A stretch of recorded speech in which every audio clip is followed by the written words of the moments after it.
Hi folks, my name is Jeff Aronson. They call me Hefe. I work for OARS Dories in the Grand Canyon. Today I'm going to give you a little clinic on how we create those great Dutch oven dishes on the river. We're going to make a savory dish, Hefe's famous Mexican cornbread, and we're also going to make a sweet dish, which is pineapple upside down cake. So you guys, this is obviously our charcoal guy thing. And I'm going to use the fire pan, and what we like to do is keep the fires off of the sand or the beach or the grass so that we don't leave scorch marks or turn sand into glass. I'm going to go ahead and dump these out. Everybody does this different, but how I like to do it is I like to have exactly 28 charcoals per Dutch oven. Important. So I'm going to go ahead and count these out. Now you make a nice little pile so that they heat each other up. And what I like to do is I like to light them and then go mix all the ingredients after I've washed my hands. And by the time you've mixed all the ingredients and you're ready to start things up, charcoals are perfect, ready to go.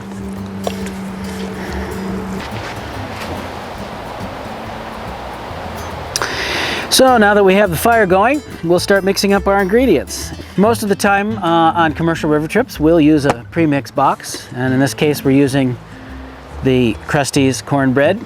And as you can see here, we've got what's called for, which is milk and oil and an egg per box.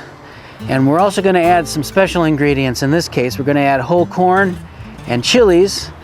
And we also usually put some cheddar or jack, in this case it's a mixture of the two, into the mix. So now what we're going to do is mix all these things together. And then we'll put some of the milk in, but I'm going to be really careful. I'm not even going to go by the box. We're going to mix it up so that there's enough in there, but it's not too liquidy, or else it'll never cook in the Dutch oven. Okay, so now we have the ingredients all mixed up except for the cheese. And so here I am, I'm going to break up this block of cheese to about that size. Now that we're all mixed up and all the ingredients are in, now we'll put it in the Dutch oven. Really cool little trick that works great to keep it from sticking to the bottom is you actually soak a paper towel in oil in the bottom. Once you've made sure that the entire paper towel is soaked good with oil and the sides of the pan are oiled, there you go, just like that. You make this nice and smooth so you don't get bits and pieces inside the cake.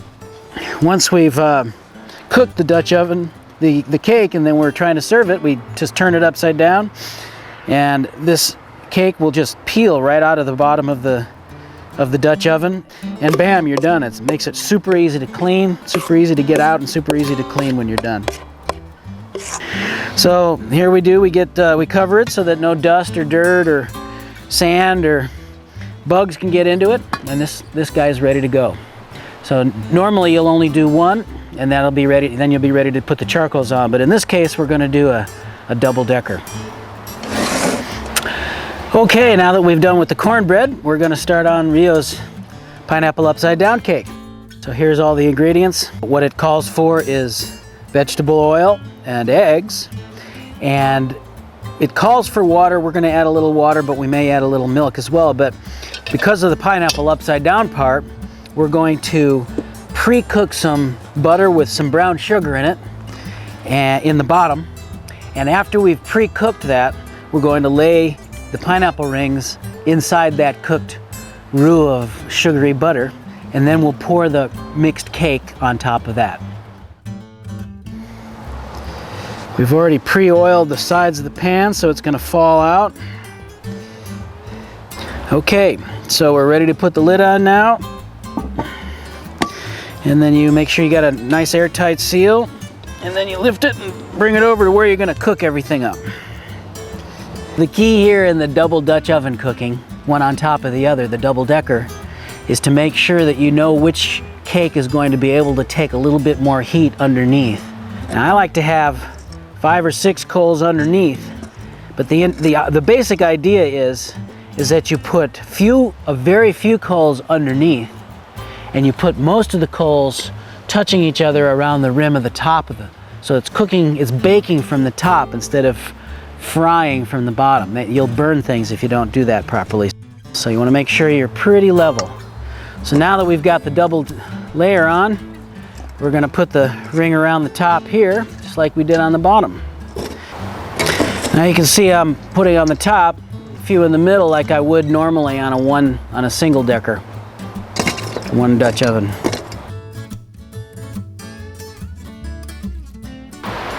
Pepe, I think I can smell that cake. Okay, I'm on it. Okay, here we go. So we're going to take our channel locks and take a look. Oh, baby. Okay, so we're going to do the knife test. Make sure that it comes out dry. If it comes out dry like that, the cake is done.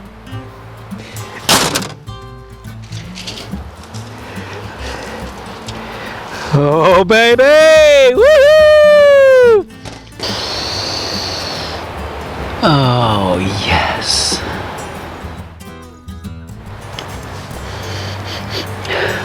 Oh, yeah. I think this guy's ready to go. Oh, yeah. Perfection. And we're done. So there you have it. That's how we cook desserts and cakes and Dutch oven things on the river, and that's how OARS Rafting Company comes up with all those awesome desserts. So thanks very much for watching. Happy river running.